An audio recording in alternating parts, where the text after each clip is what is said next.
Test the repaired anchor with controlled loads and careful inspection to confirm it is safe for everyday use. Start by ensuring the anchor and its fastener match the original load requirements and the substrate material. For a solid test, use a known weight or a hand winch and apply force gradually to a point equal to the expected daily load, plus a safety margin of at least 30%. Watch for any movement of the anchor, rotation of the fastener, or audible creaks as you increase load. Stop immediately if you see any of those signs.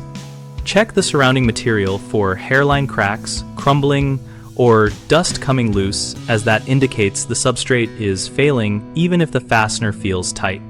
If you used epoxy or structural adhesive, allow the full manufacturer recommended cure time under ambient conditions before testing and avoid heating or loading during that period. Finally, document the test results and any observations so you can compare future performance and decide if a more robust anchor type or deeper embedment is needed. A common mistake is assuming a tight feeling means the repair is secure.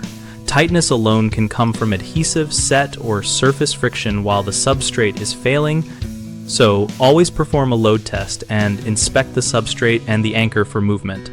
Another issue is testing too quickly before adhesives fully cure.